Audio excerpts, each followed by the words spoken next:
우리 다 같이 말씀을 봅니다.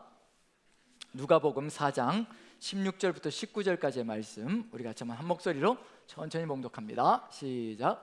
예수께서 그 자라나신 곳 나사렛에 이르사 안식일에 늘 하시던 대로 회당에 들어가사 성경을 읽으려고 서심해 선지자 이사야의 글을 들이거늘 책을 펴서 이렇게 기록된 데를 찾으시니 곧 주의 성령이 내게 임하셨으니 이는 가난한 자에게 복음을 전하게 하시려고 내게 기름을 부으시고 나를 보내사 포로된 자에게 자유를, 눈먼 자에게 다시 보게 함을 전파하며 눌린 자를 자유롭게 하고 주의 은혜를 전파하게 하려 하심이라 하였더라. 아멘. 아멘. 예수님의 사명 선언문 같은 것인데요, 우리에게도 남의 이야기가 아니라 주님이 가신 그 길이 또 우리의 길이기 때문에 우리에게도 마음에 새겨야 될 길인 줄로 압니다. 한 권씩 한 권씩 마태복음, 마가복음, 오늘은 누가복음까지 와 있는데요, 한 권씩 나아가면서 우리가 걸어가야 될 제자도가 무엇인지를 한번 복음서를 통해서 나누고 있는 중입니다. 부담스러우신가요? 아니면 편안하신가요? 마태복음, 마가복음을 같이 나누면서 아직 기억이 안 나서 그러실 수도 있고요. 그래서 복습을 또 해야 되겠죠. 우리가 제자의 길을 걸어간다, 그건 다른 것이 아니라 스승의 뒤를 따라가는 것이요, 예수님의 뒤를 따라가는 것이고, 따라간다는 이야기는 그냥 졸졸 따라가는 것이 아니라 닮아감을 의미하는 것이요, 주님과 함께 하나 되어서 걸어갈 때 자연스럽게 우리 안에서 예수님의 형상이 회복되어지고 그 형상을 따라 살아가는 삶이 이루어진다는 것. 그래서 마태복음서 속에서 하나님께서 이 땅에 오셔서 두 가지 이름, 예수라는 이름과 임마누엘이라는 이름을 성취시켜 주셨다는 것. 예수라는 이름을 위해서 우리의 죄를 다 용서하시기 위해 십자가 지시고 구원의 길로 이끌어 가시는 그 놀라운 역사를 성취시켜 주셨고, 또 구원으로 인도해 주신 것으로도 모자라서 그 구원을 지켜주시고 우리를 의롭다 하신 것을 지켜주시기 위해서, 우리가 죄를 다 사해 주셨으니 우리는 의로워졌는데 이제 세상 속에서 살다 보면 그 의로움을 잃어버릴 때가 있고요, 또 때묻을 때가 많거든요. 그래서 성령으로 또 임마누엘로 내주하셔서 하나님이 우리와 함께 하신다, 함께 하시며 이제 우리를 지켜주시고 의로움을 지켜주시고 이 의를 살아갈 수 있도록 만들어 가시는 그 역사를 지켜주시는 것. 마태복음 통해서 그 두 가지 이름을 우리가 배웠습니다. 그 다음에 마가복음 통해서 이제 임마누엘로 역사하시는 그 하나님께서 우리와 함께 하신다면 우리는 따라가는 정도가 아니라 예수님을 닮아간다는 것, 하나님의 아들을 닮아가는 거거든요. 그래서 마가복음 시작이 하나님의 아들 예수 그리스도의 복음의 시작이라, 그 시작을 열어주신 거거든요. 우린 그 하나님의 아들, 우린 하나님의 자녀로 부름받았기 때문에 자녀는 자녀다워야 된다는 얘기거든요. 그 자녀의 길을, 아들의 길을 통해서 예수님께서 보여주십니다. 백부장의 입술을 통해서 바로 하나님의 아들이십니다라는 고백이 쏟아나오는 것이 언제였던가, 십자가에서 그렇게 죽어가심을 보고 백부장의 입에서 이는 진실로 하나님의 아들이었다라는 고백이 쏟아져 나옵니다. 그럼 무슨 얘기일까요? 십자가 위에서 예수를 믿어라, 하나님을 믿어라, 그렇게 전도하지 않으셨거든요, 예수님은요. 그런데 백부장의 입에서 저절로 쏟아져 나오는 겁니다. 이는 진실로 하나님의 아들이었도다. 삶이라는 겁니다. 삶. 그 삶 속에서 우리가 걸어가는 그 삶의 여정 하나하나가요, 세상 사람들이 보고 있으며 저 사람이 바로 하나님의 아들이구나, 저 사람이 하나님의 자녀의 삶을 살아가고 있구나, 우리를 통해서 하나님이 누구이신지를 보여주는 그런 놀라운 역사가 예수님의 그 삶을 통해서 이루어진 겁니다. 십자가 위에서 하나님의 아들이었도다. 우리가 걸어갈 길이 무엇인가, 마가복음은 분명히 보여주고 있거든요. 죽어가는 모습까지도 하나님의 뜻을 이루어가는 역사를 이루어가는 것. 그런 점에서 마가복음에서 강조하는 것은 십자가의 길, 십자가의 길. 정말 높아지고 하느냐, 높아지기를 원하느냐, 가장 낮아서 섬기는 자가 되어야 될 것이라. 으뜸이 되고자 하느냐, 모든 사람의 종이 되어야 할 것이라. 그게 십자가의 길이거든요. 그 길을 주님께서 우리에게 보이시며 걸어가기를 소망하신다는 거. 그래서 십자가의 이야기 속에 마태, 마가복음서 속에서요, 십자가를 이야기하실 때 예수님께서 이렇게 얘기하십니다. 예수께서 말씀하시기를 누구든지 나를 따라오려거든 자기를 부인하고 자기 십자가를 지고 나를 따를 것이니라. 이게 쉬운 일은 아니거든요. 자기를 부인하고 자기 십자가를 지고 따라간다. 자기 부인은 뭔가요? 자기가 없는 거거든요. 근데 우리는 저를 얘기하는 겁니다. 저도 삶을 살아가면서 목회를 하면서도 마찬가지인 것 같아요. 목사가 되었는데도 불구하고 자기 부인이 아니라 자꾸 자기 증명을 하려고 애를 쓰고 있는 저 자신을 봅니다. 증명하고 싶은 거예요. 내가 이런 존재다, 내가 이렇게 잘한다, 내가 이렇게 멋지다, 내가 이렇게 능력 있다, 자꾸 증명을 하려고 하는 그런 저 자신의 모습을 봅니다. 왜냐하면 남들에게 번듯하게 보이고 싶은 마음이 가득히 들어차 있거든요. 나는 이런 존재다라고 멸시당하고 싶지 않고 모멸당하고 싶지 않거든요. 그런데 예수님께서 자기를 부인하고 자기 십자가를 지고 나를 따를 것이라. 그게 바로 닮아가는 길이고 주의 길을 이루어가는 길이라는 얘기거든요. 그런데 마태, 마가는 이렇게 이야기합니다. 그런데요, 누가복음은 거기에 한 단어를 더 집어넣습니다. 그래서 무섭습니다. 한 단계 한 단계 나가면서 이게 좀 더 쉬워져야 되는데 왜 이렇게 어렵게 말씀하실까? 예수께서 이르시기를 나를 따라오려거든 자기를 부인하고 날마다 자기 십자가를 지고 나를 따를 것이니라. 날마다가 들어가 있습니다. 날마다. 하루 이틀이 아니라는 얘기거든요. 매일매일, 매일의 여정 속에서 일상이 뭐가 되어야 된다는 얘기냐면 바로 예수 그리스도를 따라가는 삶이 되고 닮아가는 삶이 되어야 된다는 것을 얘기하고 있는 중이거든요. 날마다라는 단어를 한번 여러분들 검색창에 성경에서 쳐보시면요, 마태, 마가, 누가, 요한복음 속에서 누가복음에만 나옵니다. 4번, 5번 등장하거든요. 날마다가요. 오늘 목회단상에도 썼는데 어쨌든 그 날마다 결국은 이제 뭐가 되냐면 이제 예수님을 닮아가며 따라가는 삶이 매일의 여정 속에서 매일매일의 삶의 길을 이루어가야 된다는 것을 그대로 보여주고 있는 중입니다. 여러분들에게 한번 질문을 드려보지요. 쉬울까요? 어려울까요? 네, 괜찮습니다. 크게 대답해도 좋습니다. 쉬울까요? 어려울까요? 어렵죠. 그래서 오늘 제목이 뭘까요? 어떻게 가능할까? 이 제자에게 예수님을 닮아가는 이 길, 이 마태복음, 마가복음만 따라와도 지금 벅차고 어려운데 누가복음까지 연결시켜 가려면 너무 어렵고 힘들 것 같고 날마다라고 얘기하시니까 어떻게 이것이 가능할까? 어떻게 가능할지 누가복음이 답을 주고 있습니다. 따라올 수 있게, 걸어갈 수 있게 만들어 주시거든요. 그래서 한 단계 한 단계 우리는 어디까지 가야, 복음서 요한복음까지 가야 되는 거예요. 요한복음까지 가야 이제 하나님 나라가 무엇인지 정확하게 드러납니다. 한 단계씩 마태복음이 보여주는 것이 있고요, 마가복음이 그 다음 단계로 보여주는 것이 있고, 누가복음이 그 다음 보여주는 것이 있고, 요한복음이 마지막으로 하이라이트로 보여주는 것이 있습니다. 그게 다 우리 안에 쌓여져야 이제 하나님 나라가 활짝 보이는 겁니다. 그럼 결국은 우리는 지금 누가복음을 하고 있으니까 아직 요한복음까지 가지 않았으니까 아직 덜 살아도 괜찮습니다. 아직 어떻게 가능할까라고 고민하며 아직까지는 가도 좋습니다. 그럼 언제까지 가야 될까요? 다음 주까지 가면 이제 제대로 한번 해봐야 되겠죠. 예, 요한복음까지 가는 거니까 어떻게 가능할까? 그래서 마태복음과 마가복음의 맨 마지막 부분, 정말 마지막 부분에 보면요, 이렇게 하면 된다는 것을 알려주십니다. 이게 가능한 길이다. 우리에게 능력이 있는 것이 아니고 우리에게 힘이 있는 것이 아니고요, 우리에겐 어떤 가능성도 없습니다. 그저 힘들고 어려워지면 제자들이 예수님의 십자가를 버리고 배신하고 도망갔던 것처럼 우리도 똑같은 존재거든요. 배신자이고 똑같이 도망갈 수밖에 없는 존재들입니다. 그런데 그 제자들이 사도행전에서 정말 살아나기 시작하거든요. 우리가 하는 것이 아니라는 것을 마지막 부분에서 보여줍니다. 마태복음과 마가복음의 끝부분을 보시면요, 이제 어디로 연결되냐면 누가복음 소속에서 가장 강조할 게 뭔가가 등장합니다. 그걸 이해할 수가 있거든요. 그게 아니면 절대로 할 수가 없습니다. 그래서 마태, 마가복음 한번 살펴보죠. 한번 봅니다.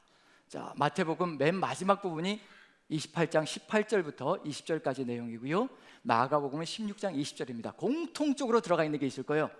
마태복음은 의도적으로 맨 마지막 부분을 테두리로 감싸는 것이 있습니다. 우리의 소명은 아까 우리가 읽었던 것처럼 포로된 자에게 자유를, 눈먼 자에게 다시 보게 함을, 눌린 자를 자유롭게 하는 것, 은혜를 선포하는 것, 우리가 가야 될 소명의 길이거든요. 근데 우리가 하는 게 아니죠. 우리가 한다면 포기하고 말 것이거든요. 근데 19절, 20절, 28장 19절, 20절은 제가 한번 읽어봅니다. 그러므로 너희는 가서 모든 민족을 제자로 삼아 아버지와 아들과 성령의 이름으로 세례를 베풀고 내가 너희에게 분부한 모든 것을 가르쳐 지키게 하라. 이것도 힘들죠. 어떻게 이게 가능할까? 내가 어떻게 주변 모든 사람들에게 달려갈 수 있을까? 힘들죠. 근데 테두리가 있습니다. 이게 가능케 한다는 겁니다. 자, 18절 같이 한번 읽어보죠. 18절 같이 읽습니다. 시작. 예수께서 이르시되 하늘과 땅의 모든 권세를 내게 주셨으니, 뭐라고 얘기하시나요? 하나님께서, 하늘아버지께서 하늘과 땅의 모든 권세를 나에게 주셨다. 사단이 휘어잡고 있었거든요. 공중권세 잡은 자라고 얘기하잖아요. 그리고 이 땅을 지배하고 있다고 얘기하잖아요. 우리 시험에 빠지고 그리고 또 유혹에 빠지게 만들잖아요. 그런데 예수님께서 십자가 지시고 나서 사단의 모든 권세가 격파되어져 버렸습니다. 사단이 걸고 넘어질 게 없는 겁니다. 우리의 죄를 대신해서 목숨을 내어놓으셨기 때문에요, 인생의 죄가 다 사라진 겁니다. 이제 누가 권세를 잡으셨냐면요, 예수님께서 하늘과 땅의 모든 권세를 다 휘어잡으셨습니다. 사단이 범접할 수가 없는 겁니다. 그 하나님께서, 그 예수님께서 이렇게 선포하시는 겁니다. 맨 마지막 절에서요, 볼지어다 내가 세상 끝날까지 너희와 항상 함께하리라. 너희의 힘과 능력으로 가는 것이 아니라는 겁니다. 내가 하늘과 땅의 모든 권세를 가지고 있는 내가 너희와 영원토록 함께할 것이며 너희들을 이끌어 갈 것이라 약속해 주시는 겁니다.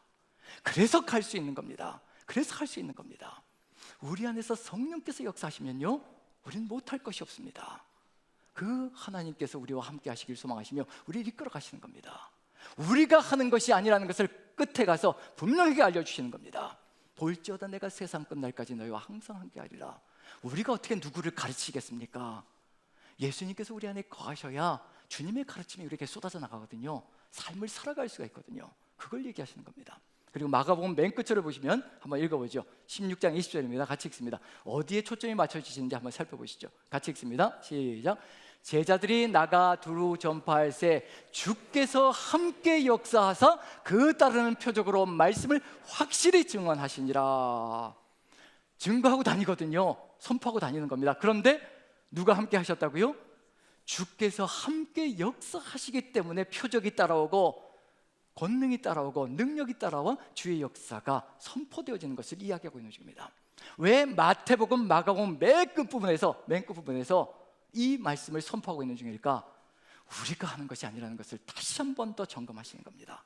우리는 힘들면 도망갈 수밖에 없어요. 주저앉고 싶을 그런 마음밖에 없습니다.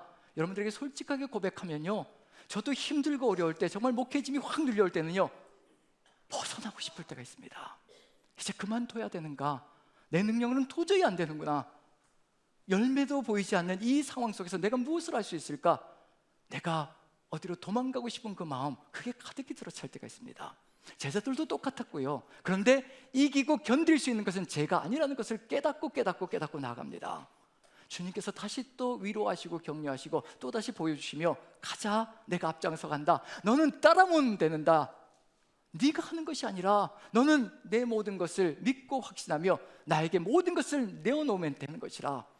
너의 시간을 내어놓고 너의 생명을 내어놓고 너의 호흡을 내어놓고 나에게 맡겨라. 내가 너를 이끌어갈 것이라. 내가 하고 싶은 것을 너를 통하여 할 것이라. 우리에게도 마찬가지일 겁니다.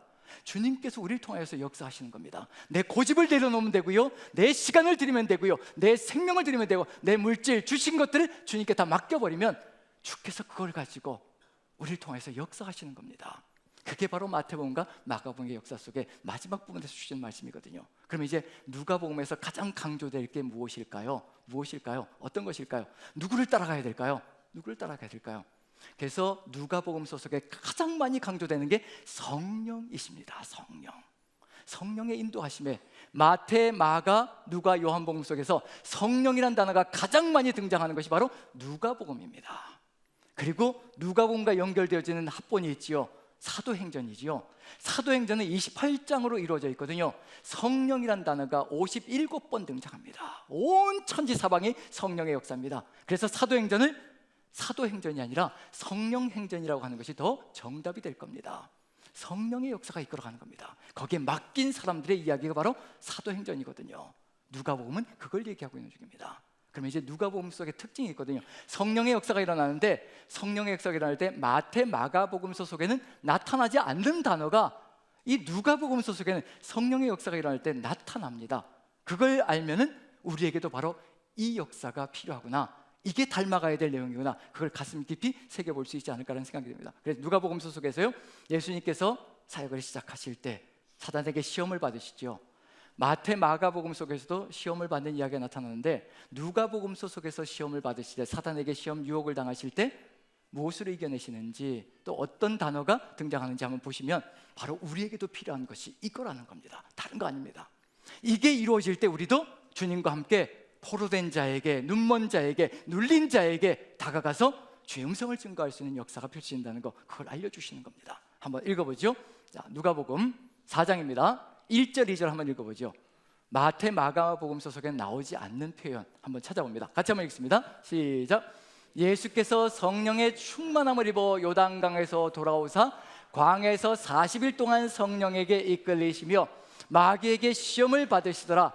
이 모든 날에 아무것도 잡수시지 아니하시니 날수가 다함에 줄이신지라.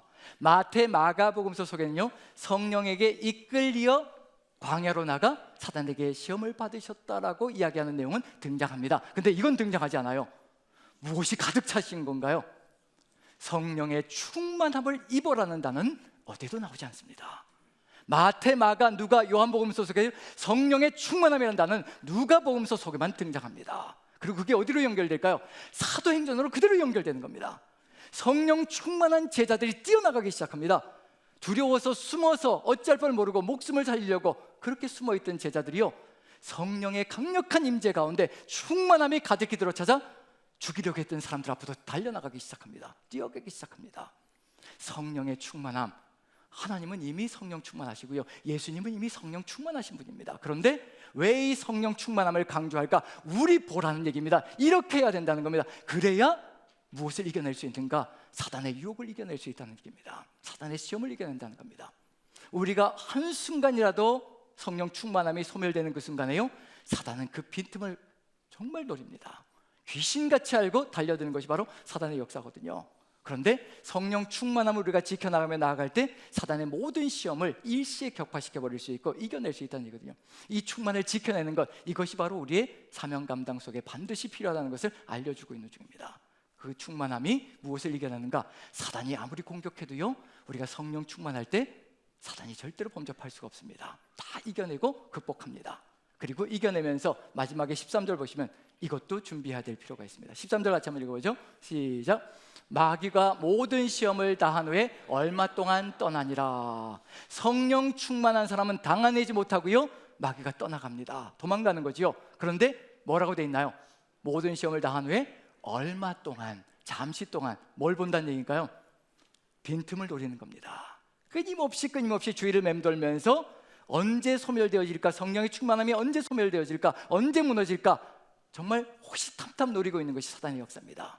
오늘 예배 드리고 집으로 돌아가지요. 집으로 돌아가면 어떤 일이 벌어질까요? 집안은 깨끗하게 정리되어 있고 그리고 아름답게 정리되어 있는 상태로 있을까요? 아니면 자녀들이 이상한 일을 해놓았을 일들이 벌어지고 있을까요? 저는 이 삶을 살아가다 보니까요, 기도원 가가지고 그렇게 수련회 가서 열심히 3박 4일 은혜 받고 금식 기도하고 왔는데 딱 집에 도착하니까 어떤 일이 벌어지나요? 벌써 이제 시험이 시작되는 거죠. 여기서 욱하고 올라오는 게 있습니다.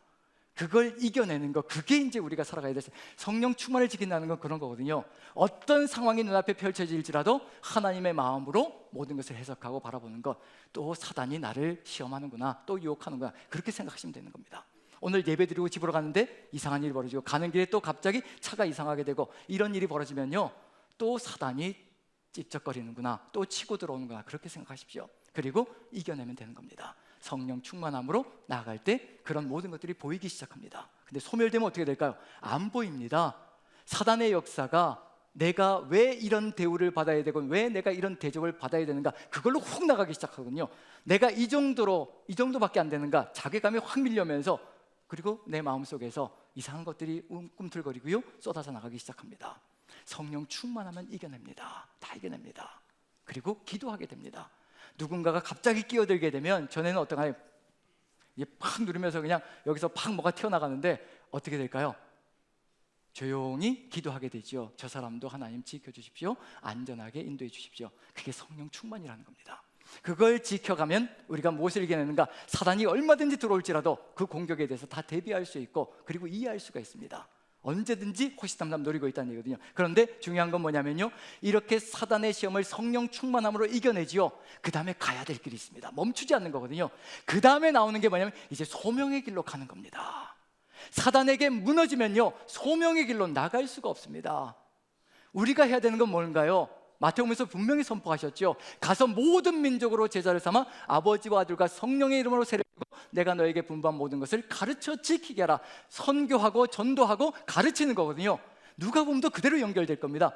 무엇이 이루어가는 것인가? 성령 충만함으로 사단의 역사를 이겨낼 때 소명의 길로 가는 겁니다. 그런데 반드시 기억해야 될 것이 있습니다. 내가 지금 소명을 감당하지 않고 안주하고 있고 무너져 있다면 기억해야 될 필요가 있습니다. 사단에게 무너져 있는 겁니다.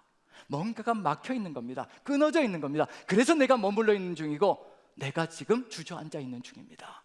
그 다음에 사단의 역사를 이겨내면요, 다음에 이게 연결될 수밖에 없습니다. 같이 한번 읽어보죠. 4장 그 다음 부분을 봅니다. 14절부터 봅니다. 14절, 15절 같이 한번 읽어보죠. 같이 시작.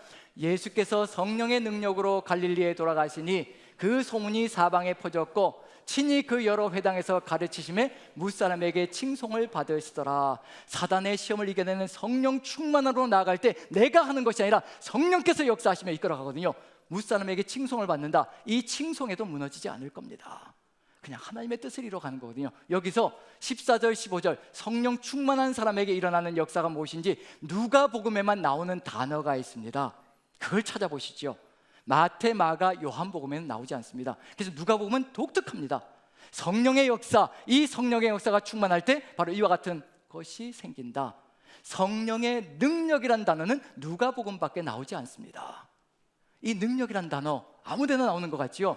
이 누가복음 소속의 성령에 충만할 때 성령의 능력으로 말미암아 이렇게 가르치고 전도하는 역사가 펼쳐지거든요. 그래서 사도행전 1장 8절에 오직 성령이 너희에게 마시면 너희가 권능을 받고 예루살렘과 온 유대와 사마리아와 땅끝까지로 내 등이 될 것이라. 그 권능이란 단어가 능력이란 단어와 두나미스로 같은 단어입니다.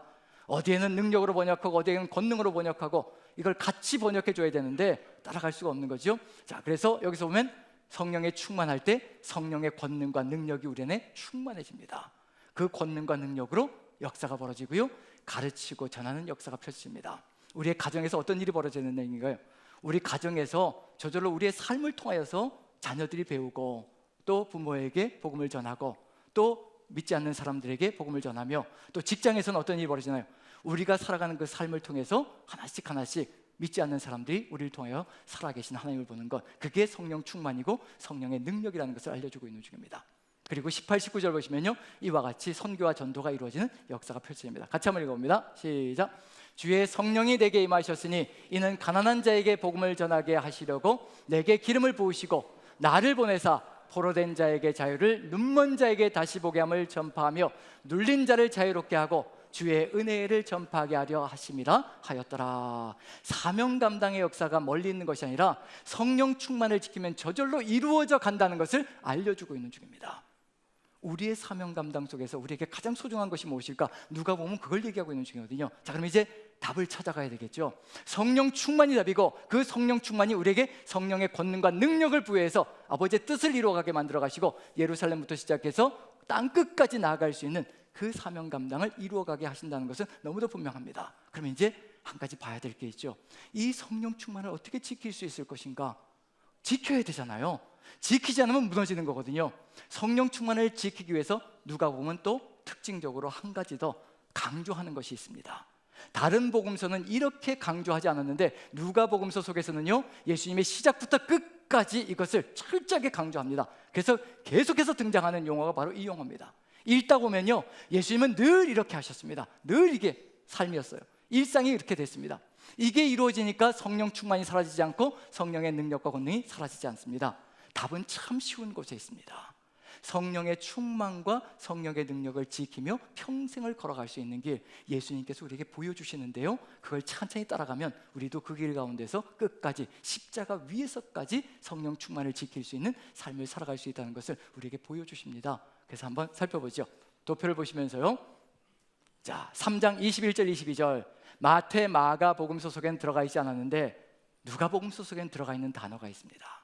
한번 읽어봅니다. 세례 받으실 때인데 같이 한번 읽어보죠. 시작. 예수도 세례를 받으시고 기도하실 때 하늘이 열리며 성령이 비둘기 같은 형체로 그의 위에 강림하시더니, 세례 받으실 때 성령이 강림하시는 건데요, 누가복음에만 나와 있는 단어가 있습니다. 뭔가요? 기도하실 때. 마태, 마가복음 속에 들어가 있지 않았습니다. 누가복음서 속에 들어가 있습니다. 성령의 역사와 하나 되어지는 건 무엇을 통해서 이루어지는 것인가? 세례 받으실 때요, 내가 사라지는 겁니다. 나는 물속에서 죽는 겁니다. 죽고 그리스도께서 사시는 거거든요. 그리고 기도하실 때 이제 누구의 뜻을 받들 것인가? 내 뜻이 아니라 내 원대로 마시고 아버지 원대로 하시옵소서라는 그 기도가 이루어지고 있는 중이거든요. 그때 하늘이 열리고 성령이 비둘기같이 주님께 임재하시는 역사가 펼쳐집니다. 지금 우리가 성령 충만함과 성령의 능력을 지킬 수 있는 게 다른 길이 아니라는 걸 얘기하고 있는 중이거든요. 바로 기도를 통해서 성령 충만이 지켜지고 그리고 성령의 능력이 우리 안에서 강력하게 역사하시는 통로가 된다는 것을 알려주고 있는 중입니다. 세례가 내가 죽고 예수 그리스도로 사는 그 삶이 시작되어질 때, 그리고 그것을 기도로 이루어가며 역사하며 나아갈 때, 한 걸음씩 한 걸음씩 나아갈 때 그 역사가 우리의 삶을 이끌어가는 역사가 된다는 것을 알려주고 있는 중이거든요. 기도는 절대로 가벼운 것이 아닙니다. 그래서 예수님의 이야기 속에 누가복음서 속에서는요, 곳곳에서 기도하십니다. 늘 기도하십니다. 나가서 기도하십니다. 그 기도가 새로운 세상을 만들어가는 길을 열어간다는 것을 보여주고 있는 중이고요. 두 번째로 한번 보지요. 5장 15절 16절 이렇게 기도하셨고, 또 5장 15절 16절 같이 읽습니다. 시작. 예수의 소문이 더욱 퍼짐에 수많은 무리가 말씀도 듣고 자기 병도 고침을 받고자 하여 모여오되 예수는 물러가서 한적한 곳에서 기도하시니라. 수많은 사람들이 질병의 고침을 받고, 무슨 병이든지 고침을 받고 귀신이 쫓겨나가는 역사가 펼쳐지고 있는 중입니다. 예수님의 영광이 얼마나 컸을 것인가. 사람들이 우러러보고요, 존중하고요, 그리고 몰려들기 시작합니다. 그리고 높임 받기 시작합니다. 이 상황이 우리의 삶 속에서 벌어지면 어떤 일이 벌어질까요? 자기 부인과 자기 십자가가 아니라 자기 증명을 하려고 했을 겁니다. 자기 십자가가 아니라 자기 영광을 추구하면서 내가 이제 이곳에서 정말 떵떵거리며 큰 소리 칠 수 있겠구나, 내가 이제 이 사람들만 모으면 내가 제대로 한번 대접받으며 살아보겠구나, 자기 증명과 자기 영광을 추구하면서 걸어갈 거거든요. 그런데 예수님께서 이런 상황 속에서 한적한 곳을 찾아가시는 겁니다. 그리고 기도하시는 겁니다. 누구의 뜻을 묻는 건가요? 아버지의 뜻을 묻는 겁니다. 이곳에 오신 목적이 무엇인지, 이곳에서 무엇을 위하여 이 사명을 감당하고 있는 것인지, 지금 이 사람들에게 영광을 받으려고 이곳에 오신 것인지, 또 다른 곳으로 옮겨가서 또 하나님의 뜻을 이루며 또 병자를 고치고, 그리고 또 수많은 귀신 들린 자들을 쫓아내며 하나님의 뜻을 이루어갈 것인지. 우리의 삶도 그렇습니다. 우리가 어느 순간에 안주하기 시작하거든요. 뭔가 안정이 되어지고 삶의 틀이 뭔가 남들 보기에도 견고하게 만들어지기 시작하면 거기에 의지하고 거기에 의존하려고 할 때가 있습니다. 오직 주님께만 나아가는 것, 주님께 모든 것을 맡기고 나아가는 것, 내 모든 것은 주님 것입니다라는 고백하며 나아가는 그 삶이 이루어질 때 하나님 나라가, 하나님의 뜻이 이루어지는 역사가 펼쳐지고요, 성령 충만을 잃지 않는 역사가 그 안에 들어가 있습니다. 그리고 그 다음 부분을 보시면 제자들을 부르실 때인데, 제자들을 부르실 때도 12제자를 부르실 때도요, 마태, 마감, 복음서 속에는 들어가 있지 않았거든요. 근데 여긴 들어가 있습니다. 같이 한번 읽어보죠. 시작. 이때 예수께서 기도하시러 산으로 가사 밤이 새도록 하나님께 기도하시고 밝음에 그 제자들을 부르사 그 중에서 12를 택하여. 우리나라 산기도 어디에서 왔을까요? 우리 과거에 산기도 많이 했잖아요. 뭐 가서 나무 하나 뽑아야 이제 제대로 성령의 은혜를 누리는 거다라고 해서 산에 가서 그냥 나무 붙들고 그냥 흔들고 기도했던 그런 시절들이 있었는데, 요즘은 그게 많이 이제 사라졌지요. 예수님께서 산기도의 원조십니다. 원조. 산에 가셔서 기도하시면서 밤새도록 이슬을 맞아가며 기도하셨거든요. 왜 그러셨을까요? 왜 그러셨을까? 제가 만약에 우리 남산교회 성도님들을 뽑아라 라고 한다면 어떻게 될까요? 어떤 사람을 뽑을까요? 표정들이 나를 다 뽑지 않을까? 네, 뽑히고 싶지 않다는 표정도 있는 것 같고. 자, 어찌되었든 뽑으라고 한다면 어떤 일이 벌어질까? 트럼프가 2기 행정부를 꾸리고 있는 중이거든요. 그렇죠? 지금 첫 번째 당선이 되었고 한번 경험을 해봤고, 두 번째 5년 동안 비었다가 4년 동안 비었다가 그 다음에 이제 두 번째 행정부가 되었죠. 자, 그때 가장 먼저 한 게 뭘까요? 전 그걸 보면서 인간이란 그럴 수밖에 없겠구나. 뭘 했냐면요, 트럼프 주니어 아들이 선포를 한 겁니다. 아버지의 뜻을 받들어서 선포한 거예요. 이제 트럼프 행정부는 충성파들만 모은다. 이게 선포였어요. 가장 먼저 선포한 겁니다. 충성파들만 모은다. 왜냐하면 1기 행정부 때 겪어봤거든요. 전문가들을 다 투입해봤습니다. 근데 전문가들은 똑똑하다고요, 말을 안 들어먹는 거예요. 말을 안 듣고 자기들 의견을 주장하면서 당신이 잘못됐습니다 이렇게 그냥 치고받고 하니까 1차 때 너무 그게 힘들어가지고 2차 행정부 세우면서 선포를 하고 시작한 거예요. 충성파만 세운다. 어떤 사람이든지 충성파만 세운다. 자, 그러면 이제 어떨까요? 제가 뽑는다 그러면 누구만 뽑을까요? 내 감정에 거슬리지 않는 사람들, 상처 주지 않는 사람들, 충성하는 사람들, 그런 사람을 뽑겠죠. 그렇지 않아요? 기도 안 하면 그렇게 된다는 겁니다. 밤새도록 기도하시는 겁니다. 아니, 가론유다를 뽑으시고 싶겠어요? 죽일 것 뻔히 아시는데, 팔 것 뻔히 아시는데 가론유다를 뽑고 싶겠냐는 얘기예요. 절대 안 뽑고 싶을 겁니다. 베드로, 그 고집 세고 자기 주장 강하고 그렇잖아요. 요한과 야고보도 만만치 않고요. 그런 사람들을 뽑아야 된다고 한다면 이게 쉬울 것인가? 절대 그렇지 않거든요. 내 감정에 거슬리는 일들은 절대 하지 않을 겁니다. 그런데 밤새도록 기도하시는 겁니다. 내 뜻대로 마시고 아버지 원대로 하옵소서. 아버지의 뜻이 이루어지길 소망하는 겁니다. 그래서 반드시 기억하셔야 됩니다. 사랑방에서 내가 원치 않는 사람, 내 감정이 거슬리는 사람이 있으면 누가 심어 놓으신 건가요? 이게 지금 인정하고 싶지 않으신 거죠? 예, 하나님께서 심어 놓으신 겁니다. 하나님께서 이게 동역자를 주셨고 또 우리 남산교회 성도님들을 주셨습니다. 하나님께서 맺어주신 짝들입니다. 맺어주신 동역자들입니다. 제가 배워야 하고 또 같이 배워야 하고 분명히 그 과정을 통해서 서로 연단되어지고 훈련되어져서 하나님의 사람으로 만들어져 가는 겁니다. 어느 누구도 하나님께서 실수로 갖다 놓은 존재가 없습니다. 사랑방 안에도 마찬가지입니다. 그 사람을 통해서 내가 연단되어지고 훈련되어지고 있는 중입니다. 그리고 그 사람도 또 나를 통해서 다듬어지고 하나님의 사람으로 자녀로 연결되어져 가고 있는 중입니다. 하나님께서 하시는 일입니다. 그래서 다 귀하고 소중하게 그지없습니다. 지금은 이제 저도 하나님의 뜻 안에서 그 마음을, 하나님의 마음을 깨닫고 나니까요, 이제는 힘겹게 하는 분들이 소중하게 느껴질 때가 참 많습니다. 거짓말 아니고요, 진짜입니다. 하나님이 맡겨주신 양들이기 때문에, 하나님께서 주신 귀한 존재들이기 때문에. 왜냐하면 제가 이 5년 6년 세월 동안에 얼마나 다듬어졌는지 모릅니다. 제 속사람이요, 제 속의 사람이 숨겨져 있던 부분들이 하나씩 하나씩 드러나면서 다듬어지고 훈련되어지는 것을 제가 깨닫습니다. 그 과정을 통해서 저도 하나님의 자녀로 점점 더 가까이 가고 또 그 사람들도 같이 또 하나님의 자녀가 되어서 걸어가는 길이고요.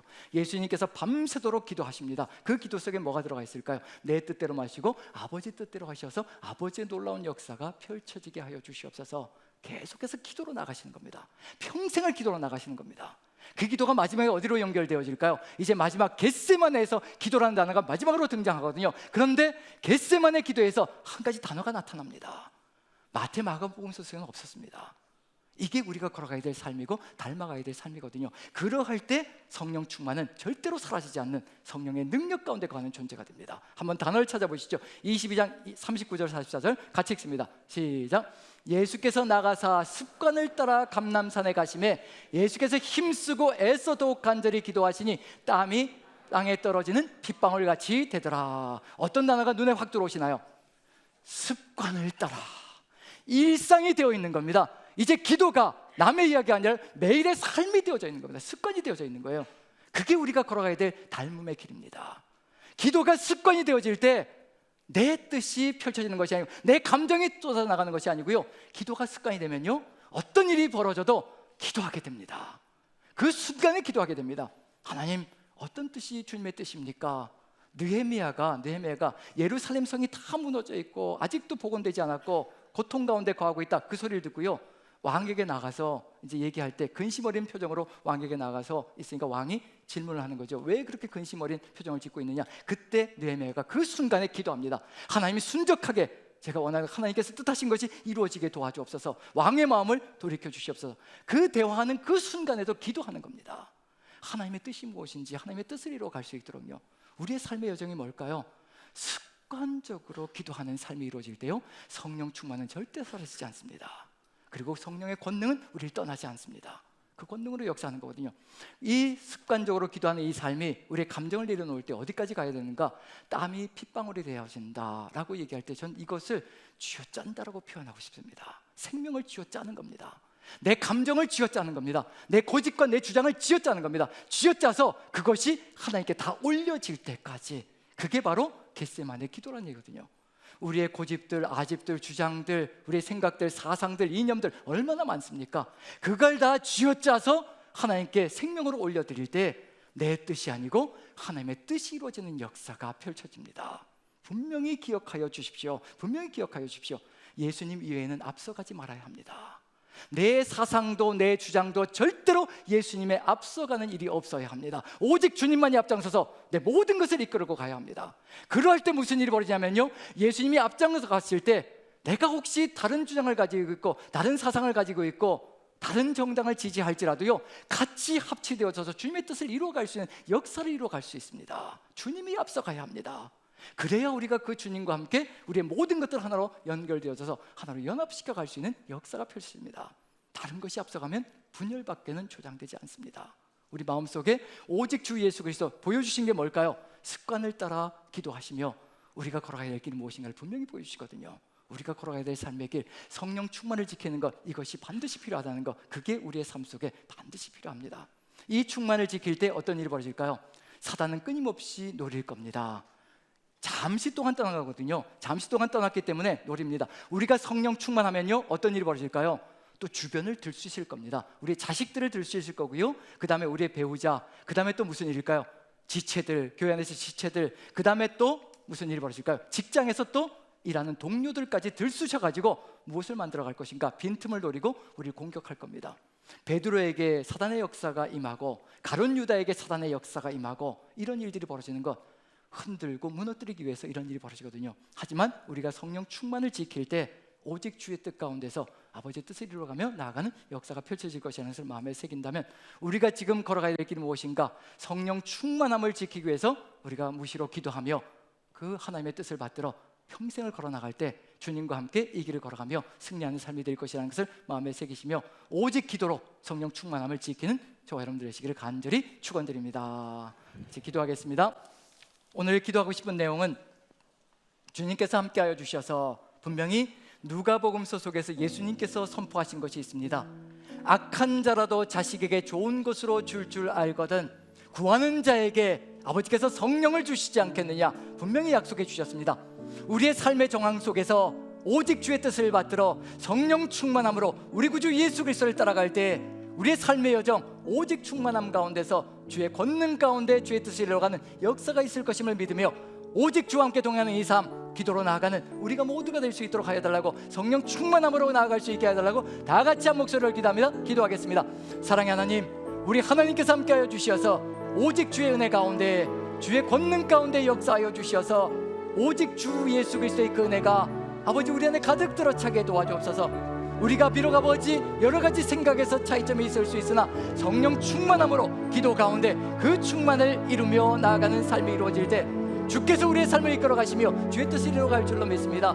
주께서 역사하시고 함께하여 주셔서 우리가 오직 주님의 뜻을 이루어가는 귀한 공동체로 살아갈 수 있게 우리를 지키시고 돌보아 주시옵소서. 주께서 함께하실 줄 믿고 우리 구주 예수 그리스도 귀하신 이름 받들어 감사드리며 기도합나이다.